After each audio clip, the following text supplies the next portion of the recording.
மக்களே, இது உங்களோட சிஜிஸ் ஈஸி லைஃப்.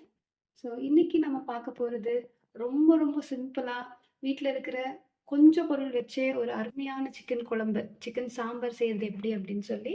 ஸோ அதுக்கு தேவையான பொருட்களை நம்ம பார்த்துடலாம். ஸோ அதுக்கு ஒரு 5 to 6 பொருள் மட்டும் இருந்தால் போதும். ரொம்ப அருமையாக நிறைய குவான்டிட்டியில் ஒரு சிக்கன் சாம்பார் செஞ்சிடலாம். ஸோ இங்கே நான் சின்ன வெங்காயத்தை எடுத்திருக்கேன். ஸோ இது ஒரு இந்த கை அளவு. இல்லைன்னா ஒருவேளை நீங்கள் எண்ணி போடணுன்னா ஒரு 40 குட்டி குட்டி சின்ன வெங்காயம். அதுக்கப்புறம் பூண்டு ஒரு 6 to 7, 2 தக்காளி. இங்கே பொடிகள் பார்க்கணுன்னா 1.5 ஸ்பூன் மிளகாய்த்தூள், 1 ஸ்பூன் மஞ்சத்தூள், ஒரு 2 to 3 ஸ்பூன் மல்லித்தூள். இங்கே ஒரு அரை ஸ்பூன் சீரகம், அரை ஸ்பூன் சோம்பு, அப்புறம் சிக்கன். ஸோ இங்கே நான் இந்த பொடிகளை இந்த ஸ்பூன் அளவில் எடுத்திருக்கேன். ஸோ இந்த ஸ்பூனில் தான் நான் இந்த மெஷர்மெண்ட் உங்களுக்கு நான் சொன்னது. வாங்க இதை எப்படி செய்யலான்னு பார்க்கலாம். ஓகே, இப்போ நம்ம இதை எப்படி பண்ணலான்னு பார்க்கலாம். ஸோ இந்த வானலிக்கு நான் ஒரு 2 to 3 சின்ன ஸ்பூனில் எண்ணெய் போட்டிருக்கேன். ஸோ எண்ணெய் கொஞ்சம் சூடானதுமே ரொம்ப சூடாக விட வேண்டாம். இமீடியட்டாக நம்ம சின்ன வெங்காயம் பூண்டு போட்டுருக்கோம்.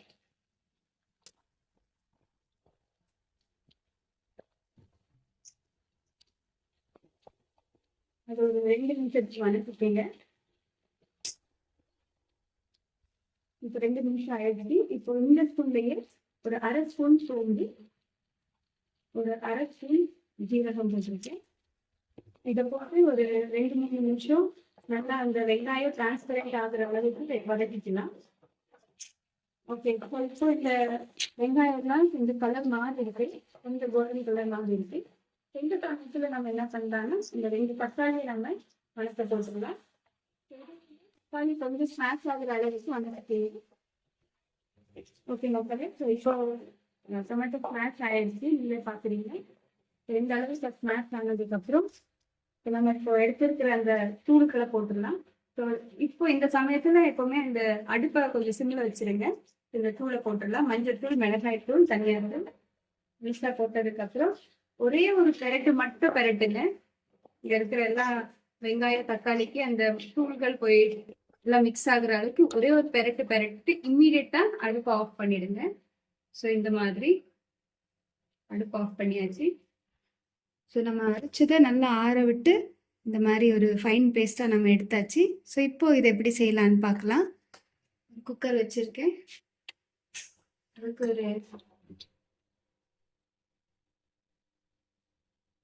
ஒரு 4 ஸ்பூன் 4லேருந்து 5 ஸ்பூன் அளவுக்கு எண்ணெய் போடுங்க. ஸோ இங்கே நான் 1/2 கிலோ சிக்கன் எடுத்திருக்கேன். ஸோ இது பிராய்லர் சிக்கன் தான். இதே செய்முறையை நீங்கள் யூஸ் பண்ணி நாட்டுக்கோழி சிக்கன் நீங்கள் செய்யலாம். ஸோ இப்போ இந்த சிக்கனை இங்கே எண்ணெய்க்கு நம்ம அப்படியே போட்டுடலாம்.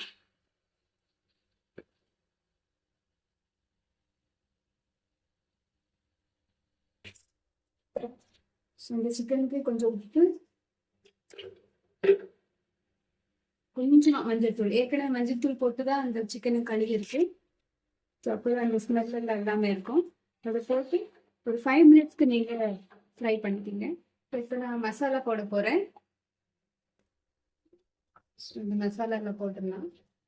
ஸோ இங்கே நம்ம மசாலா இருக்கிற அந்த ஜாரை கொஞ்சம் தண்ணி ஊற்றி அதில் இருக்கிற மிச்ச மசாலையும் நம்ம இப்படி எடுத்துட்டோம். ஸோ இப்போ நம்ம பெரட்டிடலாம்.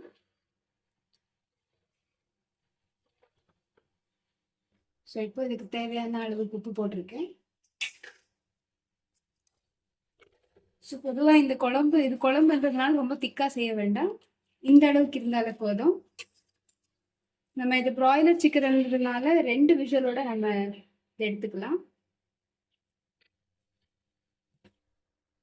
ஸோ இப்போ இந்த குக்கரை மூடி போட்டு விஷல் போட்டு ஹை ஃப்ளேம்லேயே விட்டுட்டேன். 2 விஷல் வர வரைக்கும் இதை விட்டுடலாம். ஓகே, ஸோ இப்போ குக்கரில் 2 விஷல் வந்துருச்சு. நம்ம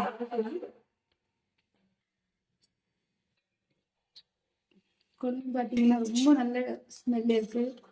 2வது விஷல் வரும்போதே அவ்வளோ நல்ல ஸ்மெல் இருந்துச்சு. ஒருவேளை இது நாட்டுக்கோழியில் நீங்கள் இதே மாதிரி செய்கிறீங்கன்னா தாராளமாக செய்யலாம். இதே மாதிரி அரைச்சி ஆனால் விசில் கொஞ்சம் கூட வைக்கணும். ஒரு 5, 6 இல்லைன்னா 7, 8 அப்படி அந்த கோழிக்கு ஏற்ற மாதிரி நீங்கள் விசில் வைக்க வேண்டியது இருக்கும். இப்போ இந்த குழம்ப தாளிச்சிடலாம். பொதுவாக இந்த மாதிரி செய்கிற விதத்தில் தாளிக்கிறது நல்லாயிருக்கும் லாஸ்ட்டில். கொஞ்சம் ஏன்னா ஏற்கனவே நம்ம தாளிக்கிறது வணக்கிறதுக்கு சிக்கன் வணக்கிறதுக்கு நம்ம குக்கர்லேயே கொஞ்சம் எண்ணெய் போட்டிருந்ததுனால இப்போ கொஞ்சமாக ஒரு 1.5 ஸ்பூன் இல்லை 2 டேபிள் ஸ்பூன் மட்டும்தான் ஆயில் போட்டிருக்கேன். நம்ம கடுகெல்லாம் போட போகிறதில்ல. இந்த ஆயில் கொஞ்சம் சூடானதும் சோம்பு மட்டும்தான் நம்ம போட போகிறோம்.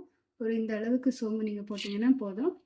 அது நல்ல ஸ்மெல் வந்ததுமே சிம்மில் வச்சுருங்க, இல்லைன்னா கருகிடும். நல்ல ஸ்மெல் வந்ததுமே கருவேப்பிலை ஒரு 5 இல்லை 6 கருவேப்பிலை போட்டு டக்குனு ஆஃப் பண்ணிடுங்க. ஆஃப் பண்ண உடனே நம்ம குழம்பு கொடுத்துடலாம்.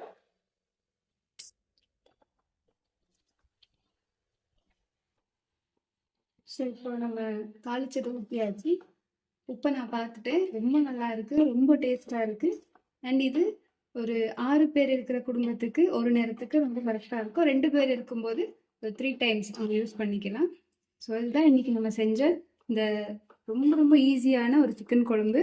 இது ப்ராய்லர்லையும் செய்யலாம், இதே முறையில் நீங்கள் நாட்டுக்கோழிலையும் செய்யலாம். ஸோ இந்த வீடியோ உங்களுக்கு பிடிச்சிருக்கும்னு நினைக்கிறேன். இந்த வீடியோவை பார்த்தவங்க எங்கள் சேனலை சப்ஸ்கிரைப் பண்ணுங்கள். நீங்கள் ட்ரை பண்ணதும் உங்களுடைய ஒப்பீனியனை கமெண்ட்டில் போடுங்க. ஒரு லைக் பண்ணுங்கள் இந்த வீடியோவுக்கு. தேங்க்யூ இந்த வீடியோவை பார்த்ததுக்கு.